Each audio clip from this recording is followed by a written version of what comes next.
Welcome to X-Men Evolution, episode 51, Ascension, part 1 of Cyclops is Waiting for Me, an X-Men animated recap podcast. One more episode to get this right. So close. Actually, this is my last one doing that for Evolution. Yep. Also, happy holidays. I'm trying to be festive. This is a shirt that JC got me last Christmas, and Lucy's in her... Oh, it's not focusing. Anyway, she's in her Christmas tree outfit that also lights up. If I go back here, we'll focus. There we go. There you go. Okay. She's so still. It's like, you're like, oh, it's my cat that's back there. Sure, right. The statue. Yeah. I'm Rod, and boy, I can't wait to talk about these 2 episodes, because where the fuck has this show been all series? No lie, I knew that's what you were going to say to some extent. Not that exact phrasing, but I was going to be like, Rod definitely loved these 2 episodes. There was no doubt in my mind. This is the show's fine. This is the show that I wanted to watch, though. Right. And I am JC, and at the time of recording this, Marvel Rivals has been out, and I just gave a rating to our friend of the podcast, Greg Miller from Kinda Funny, Tim's co-host, and I said it is an 11 out of 10 because Hawkeye's ultimate move can kill an entire teammate an entire team if you pull it off properly. So I've seen stuff about Rivals being great, but I didn't know it was coming out. I don't know what kind of game it is. Is it like a strategy thing? It's a hero shooter. So think Overwatch, but it's all Marvel characters instead. So gotcha. There's lots of archetypes like that you would see from Overwatch, and there's like an equivalent character within it. So the X-Men are somewhat represented right now. You have Wolverine, who I do not like the art style for. He's like very, very wide. You have Psylocke, Magneto, and there's one other mutant. Oh, Storm is in there, of course. Nice. And then there's leaks saying that like Cyclops is going to be in the next batch and stuff like that. You have pretty solid like your main 6 Avengers in there, and then there's like random ones like Jeff the Landshark, who is just a fucking menace. Okay. Who is actually, I found out, voiced by our friend Jonathan Bailey. So. Oh, nice. Yeah.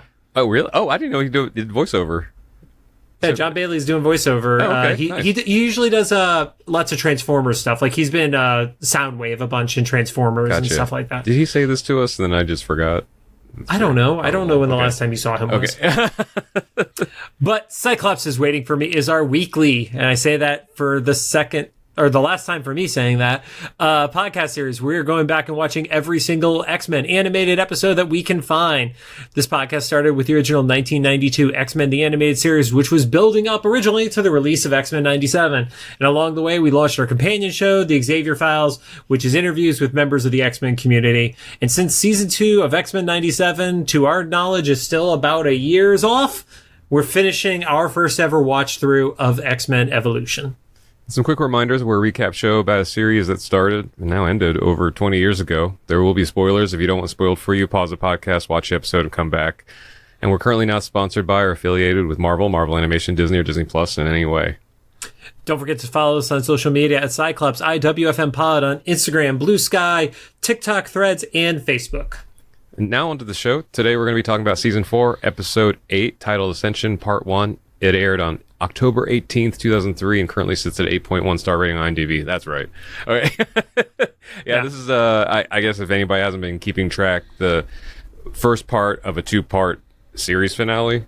Yes. I think I can confidently say that now, because we'll get into it more, definitely, in the next episode, but this was more of a finale than people let us on, I feel like, Dude, I was going to say the same thing, and we could dive deeper onto it, but I did do some digging, and they knew partway through the production of the season that the season was going to be ended, so it wasn't what a few people alluded to, where they found out with no notice. There was enough time that's why it gets the moments that it does at the end of it. So, because I was under the impression it was a full-fledged cliffhanger, but thankfully that's not what we get here. Yeah, it's like, it'd be like if they ended where Rogue pushed Mystique off the cliff, and they're like, all right, series is over. Like, yeah, bye. I mean, this one, I would argue, was pretty, like, just as much of a cliffhanger and a finale as like the 92 series finale. Like, yeah, I wanted more, but like the story had a conclusion. but also had an open end. I think it's because at one point it was set to go for a 5th season. So they had already started laying the groundwork for season 5. Yeah. So that's why it did have a pullback. Whereas as far as we know from all the conversations with the Leewalds on X-Men, the animated series, that was 4 seasons and then got the last bump of additional episodes for season 5. Whereas this was 5 seasons and it got pulled back to 4. So I think that's the difference of it. It is weird to have like such a short season, especially in this era where everything had like, well, even 20 some odd episodes would be kind of short, right? Because Power Rangers had like 64 episodes or something a season. I don't know if I've looked up like the cartoon stuff, but I do know like, Power Rangers was like 50 to 60 episodes. Yeah. Like we talked about it before. The Green Ranger saga happened in the 30s. Yeah. And I guess to be fair, that was a daily or a weekday series. And this was like a weekly thing, but still like 8 episodes for a season is like a really, really short season. Now it's standard, but yeah. But it was also because of the weird timing that, we've hit it over the head, but the last season ended like literally started with a couple episodes, then flowed right into this, and it was every week for basically like 3 months, and then that's how it ended. So and now we're done. Season is really loose in terms of X-Men Evolution. It's an epilogue. Yeah. The previously on X-Men is basically just like flashbacks of Mesmero dealing with Apocalypse. They remind us that Mystique is, quote unquote dead. It went back to the season finale of season 3. So, and then at least they didn't. They stayed consistent. They just went straight into the story. In Egypt, Apocalypse's ship, I guess, appears and like unearths a big pyramid. Yeah, I forgot what that thing was called. It had a name, and I just forgot what it was called. But it was something like vehicle or vessel or something like that. Yeah, apparently there was a giant metal pyramid that all the archaeologists never knew was underneath the Sphinx. Right. And then it kind of just like docked on the top of the pyramid. Apocalypse floats out. Then you actually see how he'd been creating the orbs that look like domes. And then we find out from a zoom out to Mesmero that this is the 3rd dome. Which is, so I was trying to put together, is like there's 4 locations. I started losing track, so like if someone catches like something not on, just like we have the right idea. There's 4 of them out there. Yeah, we can mess up some of the geography here. So the weird part is there's 2 in Egypt. You have the Sphinx in Egypt, and then the other pyramid in Egypt. Maybe that's what it was, but also like just how fast they flash between all the locations, and that 3 of them were like the actual like I don't know, satellites or something. Like 3 of them were like the orb things, and then like the Sphinx was like the headquarter thing or whatever. It was like the central command essentially. Yeah, and then when they threw in the horsemen, it just like threw me off. But we'll get into that next episode. I was like, where are we? So good thing I'm doing the next episode. Is what you're saying. I tried because. I just watched this a few hours ago, and even then I was like, I don't know if there's enough time to keep going back, and then I just didn't recognize some animation. Anyway, it's a whole thing. But then we see, I guess Mesmero is part of a circus now or something. They didn't really get into that. That's where he was the first time that Xavier and the team encountered him back when he possessed the students. Oh, okay, And this is why I watched the episodes 2 hours before we record. So Wolverine. To be fair, we also watched that like before X-Men 97, I'm pretty sure. Oh yeah. But also like, I don't know. It's the reason I can't read comic books very well and stuff like the memory's not there. But Wolverine like slices TikTok him. Brain rot. I just think it's 42 in stress. Okay. And just me. But the Wolverine slices his way in. Very dramatic manner, because he's running from like wall to wall, and he chases him out into the abandoned circus, I guess, carnival or whatever. No one else is there except for him, or so fast asleep. Well, I guess we'll see. Like maybe Jean put him all to sleep or something. Who knows? And chases him until Jean like is able to just like get him in a, I don't know. Yeah, telekinetically just throws him and tries to break his back. Yeah. There's a lot of violence these last 2 episodes, which I'm gonna say I like, and then people are gonna laugh at that. Not just because it's violent, but also it's like it just tracks better as a superhero show. You know, when things are just like a little bit more. It's not like I feel like in previous episodes, like, oh no, Toad is gonna be annoyed by that thing. It's like he just got flung across the desert. Like, what, you know, like shouldn't he be like lost his head anyway? And then that's where we have the opening title. That's where we get to the animated intro. Yep. When we come back from that, they're back at the mansion, and Jean says she scanned his mind, and from what she can tell, Apocalypse had abandoned him. I love that happened. It was like dude literally unlocked Apocalypse from his millennium jail. Yeah, millennial jail is a whole different issue. That's sick. And he just said, "Fuck it, you're on your own." He gave him nothing for doing it, which is the best Apocalypse shit to do. timeless social commentary about that though, because Mesmero literally has the same information that Jean just got, but Jean realizes that he was abandoned. Mesmero still doesn't want to believe it. Yeah, he starts pleading back like, "Oh, he'll be back for me." It's like, "Oh, you're in denial, bro." Yeah. And then my next note is Xavier steps in and straight up just wants to like telepathically raw dog Mesmero. Well, because he's like, well, you could tell us, or I'm not going to be as gentle as her. And then he doesn't really give Mesmero much of a time to decide and just fucking goes for it. So yeah, Mesmero reveals that Apocalypse wants to turn humans into mutants. And then I think that's when Xavier goes in, because he's like kind of slow to give information. So he's like, fine, I'll go in. I guess this is kind of, I don't know if this has been done in the comics, but this reminds me of like the Inhumans story from Agents of S.H.I.E.L.D. and stuff, where like they just try to put that like Terrigen mist over everything, and then like people die, but then other people become, you know, superpowered.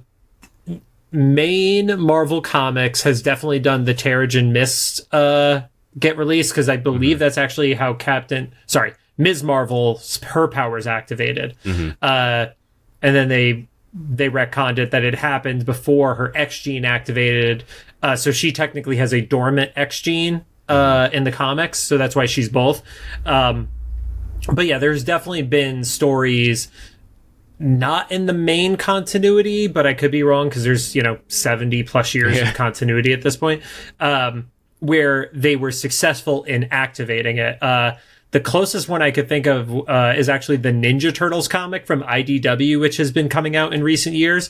And they basically set an ooze bomb off over a portion of New York and turned an entire neighborhood into just all the mutanimals and such. So that's awesome. Yeah, I guess I was saying is I didn't know if like the turn everybody into a mutant specifically story had happened in comics. No, but only because I think there's a concession that they're saying lots and lots of people here have dormant X genes. Yeah. Which I don't remember in the comics dormant X genes being discussed, as opposed to like it just hasn't activated yet, like the Ms. Marvel scenario. I can't think of ones where it's like, oh, there's a bunch of people just waiting to be. Yeah. Although that could be Planet X / Marvels. But I haven't read that in like 15 years, so that one's really hard for me to remember. But that concept of a dormant X gene is that's one of the early like, oh, I'm gonna like this episode, because it's such a fascinating idea to me, because like I haven't seen it yet, because I'm familiar with the original animated series and stuff. And it's like, what an interesting thing for Apocalypse. That seems like an Apocalypse agenda that's like not super cliched, Well, it's also the whole like, if you do this, then all of a sudden you basically have a living arms race. Because think about all the people who, if they had the super gun right now, how many of them would start using it? And then what does it look like when everybody else is defending themselves with their own superpowers? Yeah. So it's not a one-to-one with the stories we've seen of him in Survival of the Fittest, but it definitely fits his ethos very well. And that's when I feel like the whenever someone like a different take on Marvel happens, that's when it like fits the best. Is when like this is what I've been complaining about with Storm in the movies forever. It's like it's not specifically Halle Berry, it's not specifically like costuming or anything. It's just like man, like they just really did not know that character, and then did this story around it, and like you can change things and still do it okay. This was one of those things where like I wasn't familiar with the Apocalypse story specific to this, but it didn't feel wrong. So no, totally, it totally felt with it. So yeah, agreed. Geez. Yeah, I see that your Christmas tree's running. Yeah, my Christmas tree's running away. Where are you going? Are you trying to get down here? No. Are you just trying to... You went down. Please don't jump. Okay. Say Merry Christmas, Lucy, before you run away. Merry Christmas. Okay. She's thrilled. You can tell she's thrilled. She probably just wants to go poop or something. I don't know where she's going. Yeah. Oh, now you've got my headphones. It is a cat. Lucy, here. Thank God we're a video show now. Yeah. Okay. Here you go. Oh, get my headphones. Come on. There you go. Okay. I'm back. Are you just gonna sit there and stare at me now? Yes. Okay. Anyway. Apocalypse. Yeah, Apocalypse. Apocalypse is great. The X-Men realize that the pyramids are all the different pyramids that are under the orbs are powered by the Sphinx, which is such a I'm doing some music right now for something that's supposed to be like a Y2K like action mission. Mm-hmm. I imagine this like, oh, the Sphinx is powering the other pyramids, you know? Well, that's when Professor X goes into Mesmero's mind and he sees those flashes of the pyramids lighting up and realizes that that's how it happens. So, yeah. And once again, we'll get more into this as this episode and the next episode goes along. But like Xavier gets worse, but only by implications. Like it's like, wait, when you really think about what's happening, you're like, wait, you okay? So he just decides, he makes a snap decision that he needs to do. He leaves. Jean kind of gives him a side eye. This is the first time I had to rewind because like, why should she give him a side eye? And then we find out in the next scene it's because either they didn't make it clear, but either she just knows him well enough, or there was some telepathic thing happening, because I remember these are both telepaths, that she goes and confronts him as he's getting on the X-Jet, which is like a very quick, there was no like, no team meeting or anything. Yeah. This was just, we're going. And she was like, hey, if they took out Magneto, no offense, but like, I don't know how much of a chance you stand. And it was like, you know, I could talk to him, and she's like, I don't know if that's gonna work. Yeah. I think it was like a 5-minute discussion where it was him and Storm are like, you're giving me a ride there. Yeah. And Beast, I need you to be on the ground back here and be ready with the Cerebro connection. I think that was literally it. So. Yeah. And then Jean was like, well, if it's so safe, then like, I'll go with you because the two of us will be better. And then that's when Xavier kind of comes clean. He's like, so if anything were to happen, I just need someone else to hold the fort down here. And then, he used the very like movie phrase. I don't want to call it a cliche, but it's like the be strong. Like you're the one that like stuff's gonna hit the fan, and you need to pick up where I left off kind of scenario.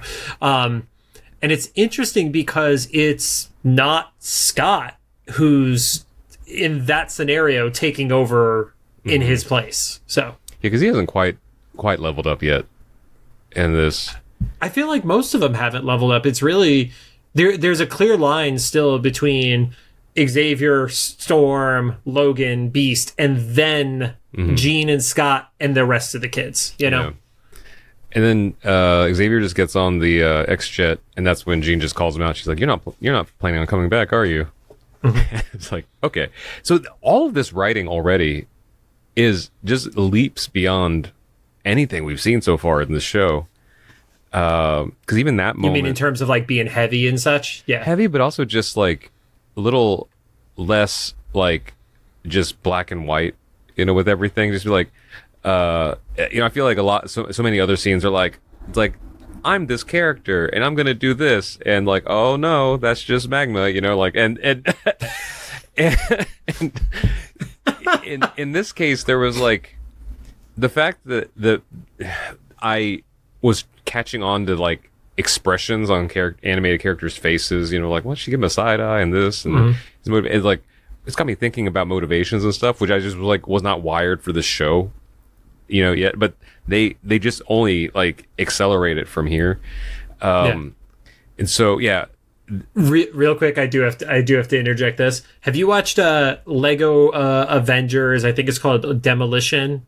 I don't think Wrecking. so. It's about oh my god, why am I damage control. It's about the company that cleans up after stuff gets destroyed. Oh, okay. Won't spoil anything from it. It's cute. It's a kid thing, but during the end credits, there are fake Disney Plus ads for fake shows, and that's just magma. Sounded like it would have been one of those shows. Nice. Yes.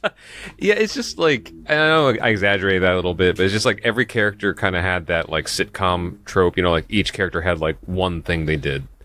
And that's not bad. It's just like I was wired for that show for all but these last 2 episodes. And then suddenly I would even argue that these last 2 episodes like are like on par with like the 92 series, like just of action storytelling. Like the characters look a little bit more complex. I'm not saying they're like, super complex or anything, but like I'm thinking about like what are they going to do, and I don't know. It's a whole bunch of stuff. And so next we catch up with Apocalypse at the Sphinx, and he, I don't know, for lack of better words, he like activates everything. Yeah. I put triggers, but yeah. Yeah, and I guess that's another like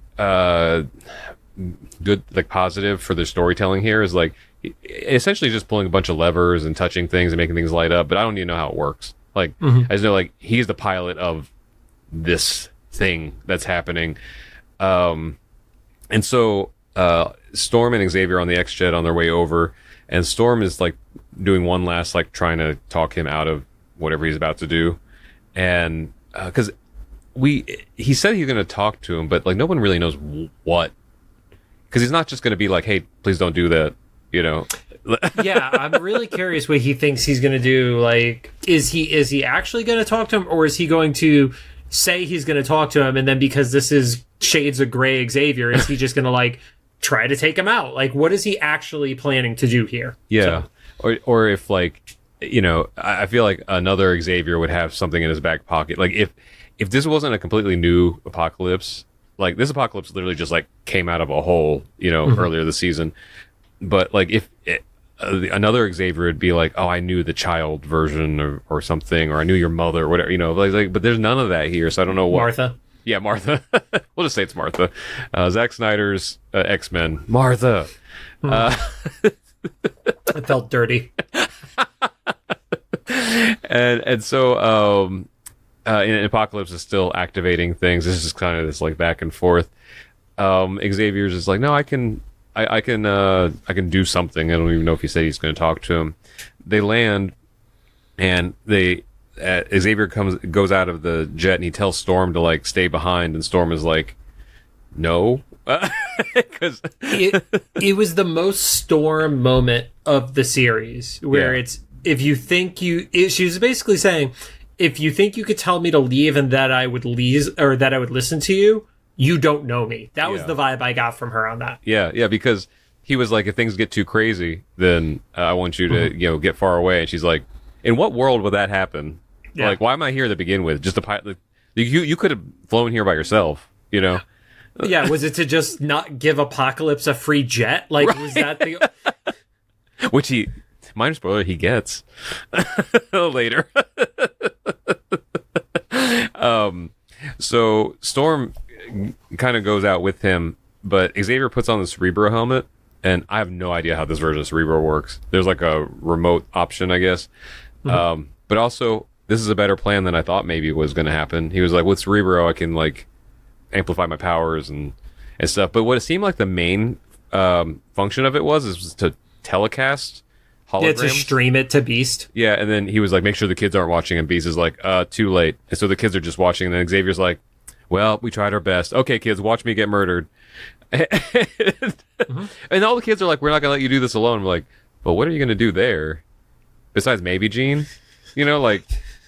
That's like me watching Logan or Jake Paul fight Mike Tyson and be like, don't worry, I'm there with you, Mike. Like, that's what it was. Yeah, it's like sports fans wearing their favorite socks or something. Thinking that that's going to change the outcome. Yeah, because I'm screaming at my TV 3,000 miles away. Yeah.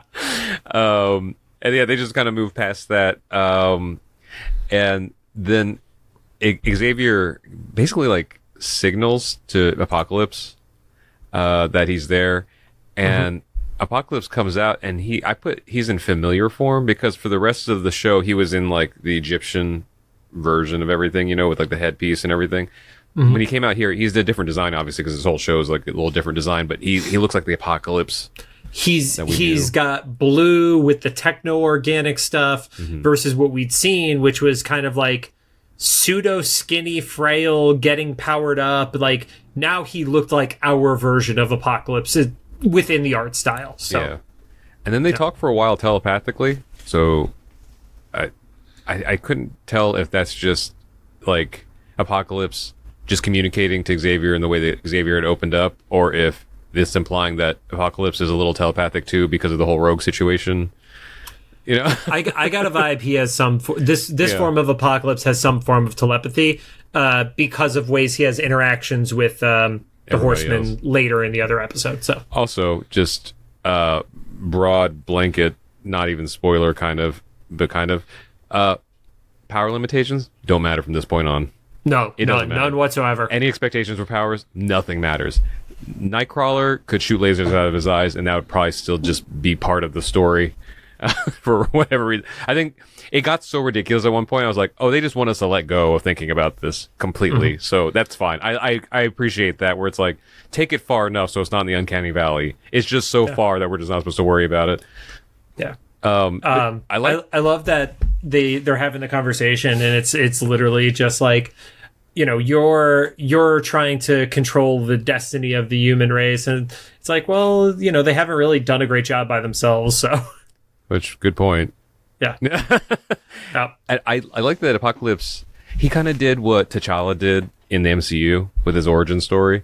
It was like, you know, someone wants him to tell his origin story. He's like, there is no time. And like, okay. So Apocalypse basically says like that spacecraft that came down, like told him everything. He absorbed he merged with it. Okay, that's all you need to know. Anyway, now I'm going to go take over the world. And so what was it? How was it worded? He was like, I'm not planning anything. I'm embracing what was like already like destined or something, basically. I'm an instrument of destiny. Yeah, so he was just like, I merged with the spacecraft, and I'm just like kind of like another inevitable like domino falling, I guess, or something. Like it's just part of it's not his plan. He's just part of the bigger whatever universal thing. And part of that could also be considered manipulation, because if you remember, Rama Tut, who had something to do with the spaceship coming down, could just make Apocalypse think that this is extraterrestrial, etc. So even if it wasn't intentional, it could be seen as he is believing destiny, just because that's what the future that Rama Tut wants him to think it is. So he basically, you know, it's a become your own grandfather scenario. So I forgot that he was even part of this whole thing. So, I mean, it was there for like a 0.5 seconds. Yeah. Of the show, so. Yes, it's even from the beginning. Marvel's trying not to think about Kang. Like let's get rid of him. But and then we get the worst animation of the entire 2 episodes. I didn't notice. I was looking down a lot to write notes, so. So that's where like the fight basically starts. Cerebro gets removed. Storm comes out and fails to take him out, but everything is going at like a 4 frame per second like rate. It was like it was very similar to in the animated series that when Magneto would start shooting his energy thing, everything slowed down to a lower frame rate. That's what happened here. So I think they were trying to emulate like a slow motion thing, but it was like kind of passable to kids back in the 2000s, but like just not in a modern era. It does not flow in a world of 60 to 120 frames. Like we noticed the 4 frames. Yeah, I had here like he basically kind of just flicks off Cerebro or the Cerebro remote or whatever, and for a second, it looked like Storm almost had him. Right, like this is the way for a quick second, she actually like made him like think. Yeah, and then Apocalypse essentially does what he did to Magneto to both of them at once. Yep. So Sailor Moon's him. Yeah, Sailor Moon's him, and which is kind of funny. This is a time that you were kind of more right about something random, because like about the Sailor Moon thing, because it is more of a transition than than a making it go away. So like. And the kids are horrified because they're watching in real time. And I think they just watched their mentor and one of their teachers get turned to dust as far as they know. Yeah, and I think that's layered because it's like, okay, these are people you were close to. Also, they were like the most powerful people you know. But also, he just, without any extra effort, seemingly did twice the amount of the thing making go away as before. Like Magneto was like one thing. They're like, oh, he just did it twice without even like blinking, again. So like now it's just like a signal of that we have no concept of what the limits of power are here. And Jean runs away crying. Scott tries to console her. I don't know if this is my imagination. Scott sounds younger in this episode, but that might just be me. It might be you. That didn't register to me. I did feel like in these episodes, Scarlet Witch sounded differently, but that could also just be me. So, and then Nick Fury shows up at the mansion. I keep forgetting that Wolverine's his main point of contact. So Wolverine is talking to him. Wolverine vouches for him when he comes into the war room or wherever, which is a nice little touch. Once again, like all these like little things in the writing, there's just consideration of like how people would act. And Nick Fury's like, it's like we're here to keep you from retaliating. We're like, what? How are you? Because he saw everything that happened. He was watching it in real time. Because at first Logan's like, yeah, we got some of our own shit going on, and Fury's like, I know, I watched it happen. Yeah, and then he was like, well, we have our own plan, and we don't. It would complicate things if more mutants were around. And he pulls up a feed of like the Sentinels program being like reanimated. And of course, everyone's pissed off because they're like at the Sphinx already. Yeah, it's like you of all the things you brought that back. Once again, like this is such great writing because that was like a red herring to the audience as well as the characters in the show, but in the tone of like how the show would normally do things. We're like, oh, Nick Fury had a dumb idea; it's not going to work, and then now the X-Men are going to have to do what they're going to do anyway. So that rolls Trask back into everything. And I feel like kind of like, I mean, obviously I would have liked to seen a little bit more of that, but that was satisfying enough because we had that little seed before that they teamed up with Trask.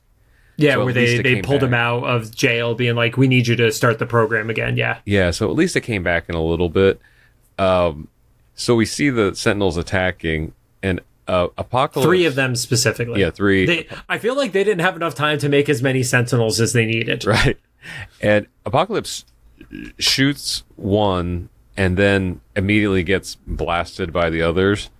And once again, like so outside of the story writing, the choreography, this whole fight, I didn't know what was going to happen. Like, which is a complete change from. I feel like every other fight I could like just predict in this entire series. I'm used to writing notes while watching this show, seeing a fight start and being like storm wins, or like.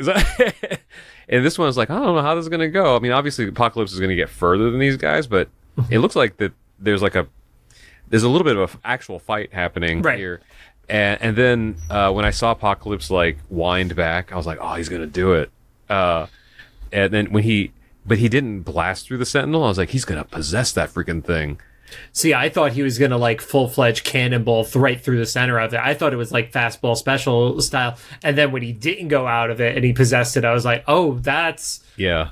For the world where Apocalypse has a different set of powers, that's cool, and I dug it. Yeah. Well, I thought it was going to be a fastball special until it didn't like break anything. And when it phased through, I was like, oh, shit, okay. That was really cool. I love that it actually changed color, too. It wasn't just like...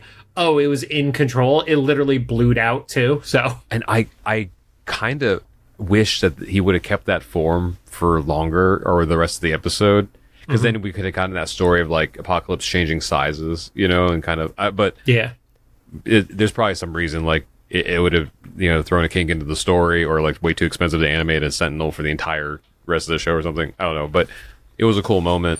And then the Apocalypse Sentinel takes out the other ones and then explodes out of the one he's in. And then Wolverine's like, all right, well, and this is the second. Wolverine said what like I normally say at the show is like, well, is that the best you got? And then Fury pulls that Uno reverse and he was like, that was just the diversion. I was like, I'm so excited about this. Is finally like a superhero show. Yeah. and he shows the other domes, and there's more Sentinels being sent to them. Fury explains that, like, I couldn't remember, it was like subatomic something, sci-fi language for to get through the dome, like spreads the particles. Atomic subdividers. I wrote it down. Sure. I would love for it was basically, we're not just going to shoot explosives at them because we realized that doesn't work. So we've learned. That was what he was getting at. So I would love if there's a physicist out there to take that phrase and be like, it's probably not real, but if it were, does that track? Or does that mean like he had like a lemonade maker or something? You know what I mean? Like because sometimes people come up with like sci-fi words and they're like, oh, if that was a real world, that actually means something really docile. You know? Well, I did do that panel at LA Comic-Con, and I forget her name off the top of my head, but there was Does It Fly? The podcaster who does, what is it? Does It Work? Or I think it's Does It Fly? Does It Fly? Yeah. And now I feel like an asshole for not remembering her name because I'm on the spot. But one day maybe because she's way more successful than we are, maybe we could get her to slum with us and go through all the dumb science of the show. Yeah, no, that'd be fun. No. So the other Sentinels start trying to take out the dome, but as soon as Apocalypse is finished with the diversion Sentinels, he recognizes the other one. I guess that's a testament to what you said about him having somewhat of a telepathy, because he's able to sense the other domes under attack. Yes. And then this is just like Uno reverse after Uno reverse. Then he's like, I guess I gotta... Tamara Krinsky. I would have felt like an asshole if I went through the episode and didn't shout her out. Because, again, way more talented than we are and smart as shit. And definitely more educated, yeah. Mm-hmm. And so Apocalypse, unearths some shadowy figures. And I'm like, why didn't I think of this? That's what they were doing. I love the reveal of those, where it was those random pillars that looked like they were just architecture, and then it pops up, and the outlines of them I thought was really funny, because it was like there was a guy, a girl, eyes, and then armor. That was like how it like popped up for me. So yeah. Even before the silhouettes though, like when I realized like, oh, he's pulling out the horseman, and then it clicked in the same second, like he made 4 people disappear. Or I guess 3. We only knew he made 3 disappear. Yeah. I'm still not quite sure on the logistics of the Mystique thing, but that's fun. Like, once again, powers don't matter here. He went to the beach and he had a dustpan or a vacuum and just pulled. So that means Nightcrawler left the pieces of his just like dead mother there. Yeah. So or just. They bury them and I don't know, whatever. He just buried them right where they landed because he was already on the dirt. Sure, yeah. But I was like, yeah, essentially there's 4 people missing, right? That were main characters. Like, oh my God, they're doing that. And I laughed immediately though, because I was like, I wasn't too far off with Boom Boom being a horseman. So this did get spoiled for me because of an image online that popped in my feed at one point, where I saw what we're going to see, in front of the camera in a second, where it was the 4 of them all next to each other with the eyepieces on. Okay. I was like, oh, well, this has to be that. There's like, I've made it through the entire series and not seen that image. So I knew after last week's episode, that had to be what it was. So. Wouldn't it be great though, if you knowing all that, you watch this episode, it's like, how is Boom Boom a horseman? I literally saw the spoiler images. Like the timeline just Mandela affected itself. You leave my girl Boom Boom alone, for fuck's sake. No, but I was just saying, like, the universe is so, like, hell-bent on, like, making my random predictions right, that it just, like, Mandela affects the timeline. It actually retconned the event, yeah. Because all of a sudden everybody will be like, no, Mystique was the 4th horseman, what the fuck? Yeah. And then they rewatch it and they're like, why is Boom Boom the 4th horseman? But and as we've alluded to, the 4 horsemen show up, and it's the 3 people that Apocalypse made disappear as Magneto, Storm, and Xavier, and then Mystique is one of the horsemen, which makes sense. Mm-hmm. But once again, in this series, we're not quite sure like how that panned out, but maybe it was just like an energy thing, because everybody's kind of... Mystique specifically he said everybody's leveled up in powers. Mystique, I feel like, was exponentially way more than the rest of them. Mystique has had 2 power-ups now, too. Right. Oh, yeah, that's true. She had her Magneto power-up and now has had this power-up. after being turned into a pile of like broken rocks. Yeah. So who knows? She's gone through a lot. Yeah. I did like as he's calling for them and they're walking up the stairs, you see that he is in giant mode though. Like he does shrink back down during that little comment, but you did get the giant apocalypse for a hot second after he blew up out of the Sentinel. So that's true, yeah. So he sends Xavier to go protect the other pyramid in Egypt. Storm goes to China, Magneto goes to Mexico. And then that's when Fury turns around and is like, okay, well, I'm out of ideas. Now we need your help. So the only thing that I thought was like a little bit weird, they all had those weird like eye masks on. Like I get there was like the little like patches on them that was like those were like the control. And they had collars on, but they had like weird domino masks, basically like old school like 1950s superhero masks on them, like they were the fucking Umbrella Academy. Yeah, they were like, well, nobody will recognize us with these on. Like it fucking matters. Yeah. Yeah. I don't know. I will say from a design perspective, that was not one of my favorite choices of the show. Gotcha. I love the concept. I do not like the redesign. Like, you know, it's not as impactful as Angel becoming Archangel / Death, you know, that they didn't become like each of the like representations of the things that the Horsemen were. But I also guess like that's another thing, if they would have had more time then maybe, but they were just supposed to be bodyguards basically at this point. Yeah, all the wikis. Only one I saw that referenced it was IMDb, and of course, there's no source needed to put a trivia fact on IMDb. Mm-hmm. But somebody made the assumption that Xavier was death, Magneto was war, Storm was famine, and Mystique was pestilence. Magneto is the strongest of that for me, and maybe Storm because she could destroy crops, and then it kind of like defaults to who the other two are. Like it's not as convincing as other times where I've seen, what we know is going to happen in X-Men 97 season 2 with who becomes the Horseman of Death and stuff like that. So boom. She isn't dead. She is not. She's going to save everybody. You fucking watch. She's just going to want to be part of things and then like volunteer to be a horseman. Yeah. But yeah, and everybody is shocked, obviously, when they see this. Yeah, they're like, they're still alive. And my reaction would be like, because I'm a Mortal Kombat fan, is like, they're animated? Because like, this was very much like a Revenant kind of thing. Like, they don't look alive. They kind of look like zombies. Their bodies are there.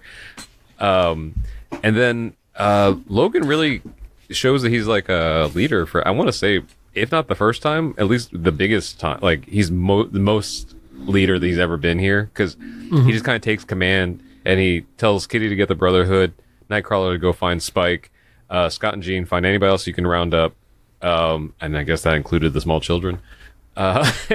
And then Rogue was going to go with Wolverine. We see Kitty go to the Brotherhood house. Lance actually brings up a good point. They're not good people anyway. But he's like, if Magneto couldn't take them, what makes you think any of us? And they show like Blob on the couch and then Toad being Toad. And we're like, it's a good point. But Wanda comes down, overhears it, and doesn't say anything and just like walks out to Kitty. And Lance is like, well, you're going to go try to save your dad? It was like, these people are. Was it save your dad or fight your dad? Oh, probably fight your dad. Yeah. We have to keep remembering that Wanda has this like messed up memory right now of Magneto. So we're not quite sure where her head's at. And we don't ever really get a resolution on that either. Yeah. I mean, I guess there's a little bit of like we see a action happen, but they don't say anything. And then in Mexico, the Sentinels are able to evade Magneto for the most part. And they take out the dome, but then immediately after taking out the dome, Magneto gets rid of the two of the Sentinels, I think. Yeah, it's the whole like, well, of course he's going to win because he can control metal. Right. And these aren't plastic Sentinels yet. No, these are not the fiber, carbon fiber Sentinels. And then in China, basically the same thing happens in every other place. Like in China, Xavier takes out the Sentinels, but then like one takes out the dome. Storm is in China. Xavier's in Egypt. Oh, yeah, sorry, I'm reading the line. So Storm... Yeah, real quick with Xavier though. One, he's walking, so the control over the horseman stuff gives him the ability to walk again. He also makes a ghost scythe where he's literally like, he looked like like, to your point, he's like a Mortal Kombat character where he just pulls out a spirit weapon. Yeah, it kind of reminded me of Psylocke a little bit. I thought that's where they were kind of going with. Somebody else said that too. I, to this day, do not remember a time where I've seen Psylocke pull out like an honest to god scythe. Oh yeah. But I guess I saw that online too. I just mean when she uses the blade that comes out of the psionic blade or whatever thing. Yeah. So in China, so Storm. Oh, okay. So I mixed this up. So in China, Sentinels take out the dome, and then Storm tornadoes them away. Then in Egypt, Xavier takes out the Sentinels, but one's left over to take out the dome. Then I put Ninja Xavier as kicking ass. Yeah, he's parkour everywhere. Yeah, they really want to. And that was before parkour was a common phrase. And then Beast is in the chopper, and 100th time now, great writing. He's kind of giving everybody the pep talk from the chopper, telling them like things are going to be hard. I feel like they tested the limits of the network sensors of telling everybody like you might not make it home, but we got to do our best. Yeah. Then at the Sphinx, and this is. God. This is where Rod started yelling at the screen. And I literally was like, there's no way Rod is going to not say, like, what the fuck, as you see the 3 scorpions, right? Yeah, I wasn't necessarily yelling. I just kind of glitched for a second. Because I was like, okay, they were talking about, like, the powers being enhanced and stuff. Yeah, so 3 scorpions merge into Mystique. And then immediately turns into a bird for no reason whatsoever. So I think the unnecessary mediary was more of like the frustration. Yeah. Of course, the 3 scorpions going into 1 was like that was the glitch. I was like, what? Yeah. I have so many questions. The logistics of that. If 1 scorpion gets squished, is she missing an arm now? Like what happens? Half of her left cheek is just missing. Right? It's like, this thing, maybe this is the thing we asked tomorrow about is like, how would that work? She's like, please get me off this podcast.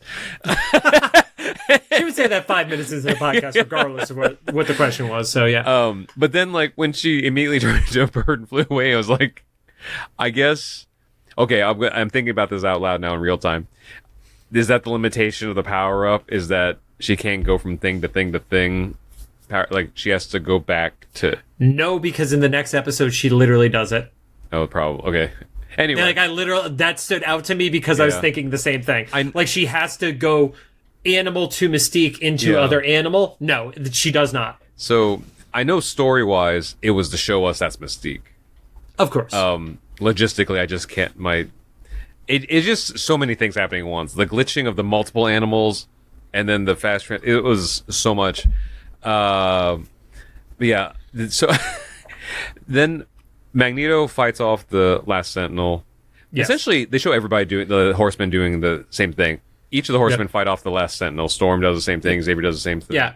My comment for Storm was Storm is cool. Yeah. My God. Like, with the exception of how Storm is portrayed in basically the entirety of 97, this is pretty close to like one of my favorite. Like, I love Storm when she's like in power and like just like a scotch away from being unhinged, you know? Because I think totally uncontrollable Storm is, I think we saw that a couple times in 92, is like, it's not the most settling thing to see. I think, was it Proteus or something that took her over? Like, was it when she was with the fuckboy from the other planet? Yeah, that's probably what it was.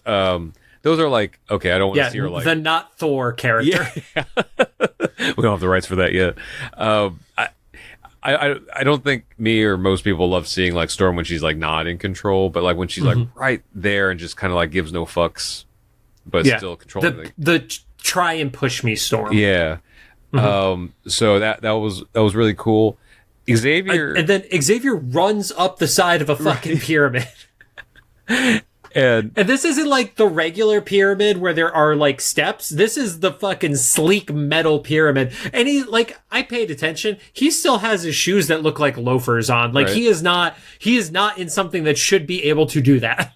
And also, it kind of made the scale of the pyramid a little weird because I feel like the pyramid shrunk, he got bigger, the scale. But I mean, yeah, is nitpicking. But then he basically like mounts the top of the pyramid, and then that's when Boom Boom, Jamie, Jean, Colossus, and I think that's Magma in this. It is. Yep. There, she was just and then we see the next team is Nightcrawler, Wolverine, and Cyclops. I was unclear at that moment where they were because I don't think that was the Sphinx crew. Okay, that was the Sphinx. Yep. It didn't help that you transitioned from one Egypt location directly to another Egypt location. Yeah. So I totally see why that might be like a little like, wait, what? Yeah. Yeah. And then Spike, Beast, Iceman, Berserker? Yep. Okay. We're in China. In China with Storm. And then Sunspot, Kitty, Angel, and then I'm assuming by elimination that's Cannonball. No, that was Havoc. That was Havoc. Okay. That was Havoc. That was Scott's brother. Okay. So that was, man, what a random, okay. No, so what was weird is as I was watching it, it didn't register with me who wasn't there. I completely forgot about Sam, and I completely forgot about Rogue. Okay, yeah. And I wasn't expecting the Brotherhood kids to show up. I wasn't expecting, like, Morlocks to show up. I was a little surprised to see Angel just there. Right, so pop up. Yeah. And then but I get it, because they're probably just like, we need everybody who is willing to do it, and the Morlocks are not leaving the sewers. Yeah. And then Wanda was with this last team. Yes. And then it went into a split screen of like quadrants of each of the four teams with a very like menacing to be continued at the end of it. Yeah. And that was great. Of course I wanted to see more, but as far as like 2000s, late 90s cartoons go and stuff, that was the most exciting episode in this series yet, I think. I loved how well everything wove together, like within the time constraints of having a 20-minute episode. Like, I think they managed like a lot of stuff well, besides maybe some of like the random characters at the end. Like, but that's not even like a deal breaker. That's just like okay, they're there. Like Angel, cool, because Angel's easy to identify because of the wings. But like to your point, like when is the last time we even saw? Did we ever even see Havoc in a uniform? Like, I don't remember. It's season 1. Did we see him in a uniform for even an episode? You know? Yeah, and then there's that's another thing I forgot to mention. When Wolverine told Kitty to get the Brotherhood, he said Shadowcat. Have they called her Shadowcat yet in this? She has been Shadowcat in every single intro since the start of the show. But I mean, have the characters called her that? They had to have at one point when there was like a conversation about code names or something like that. But I think that was the first time that I heard someone like look her in the eye and be like Shadowcat. I feel like everybody else was talking like, "Hey, Kitty, come on, do this, or whatever." Like, I don't know. That might just be my memory. But here's the problem. Not only is it 52 episodes and she was in like 50 of the 52 episodes, but in between we had X-Men 97. Yeah. So at some point we experienced emotional trauma, and I don't remember the stuff that happened before that. Yeah. If it wasn't the first time, it was the first time in a long time. It was the first time where it was so prominent. I will agree with you on that. Yeah. So I don't know. Yeah. Well, everything just like pointed at this being like, wow, this is a superhero show. Like, this felt like the TV version of Endgame before Endgame happened. Like, there's like, who do we have licenses for? Who can we animate? We're gonna show up. To an extent, it's a little bit like when they did Crisis on the Arrowverse stuff for CW, where it was just like, let's get all the crossover of every single property that we got permission with into these episodes. Yeah.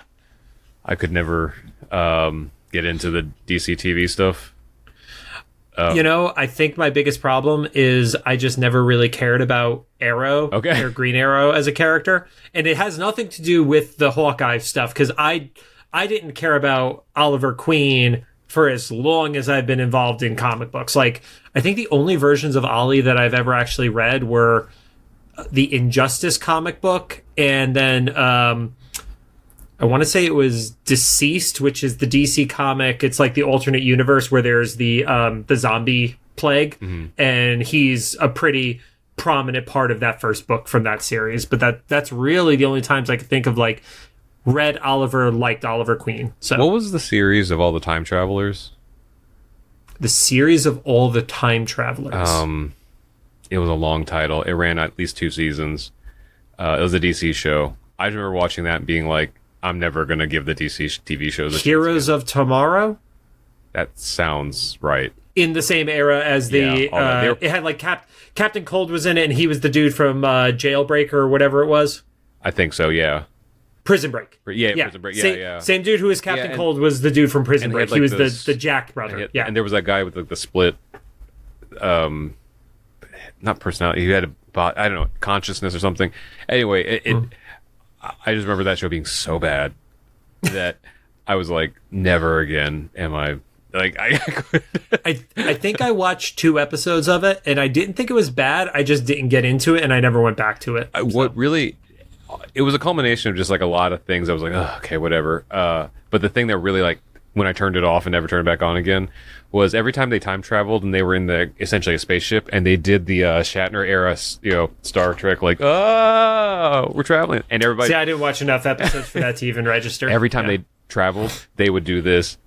And the camera's moving, but you could tell that the actors themselves were like, and I was like, I don't need this. So I think it's a little hard for me to give my feelings on the episode because it ties so much into what we're going to be talking about on next week's episode. But I will end this for us with the announcement for those of you who have been following us. We are absolutely continuing on in 2025. We are doing Wolverine and the X-Men. But we are going to be moving to a bi-weekly show because there are 25 episodes and we need to kill time and not just have to force content. Mm-hmm. So we're going to go bi-weekly. It will have, every other week is a Wolverine and the X-Men episode. And if we have other content, like at some point I have to build this fucking Lego set that's been sitting on the floor next to me for almost a month.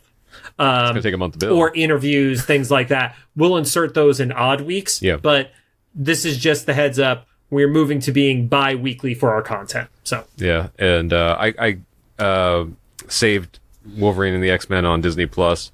It looks intriguing so far, so I'm excited to check it out. But so we'll continue this conversation next week. And thanks for joining us. AKA 5 minutes away from us. If you have any thoughts, make sure to drop them into the comments for the YouTube upload or official Instagram post about this episode. If you like what you heard, we'd appreciate a rating on the podcast app you're choosing. You can find us on Apple Podcasts, iHeartRadio, Amazon Music, Spotify, YouTube Podcasts, and one more week for Evolution to make us number 1 on CastBox. You know what, though? As a Christmas gift to us, leave us a review on a site that actually matters, like Apple Podcasts or Spotify. That'd be awesome. Yeah, please. Yeah, it's free. We like that. You like that.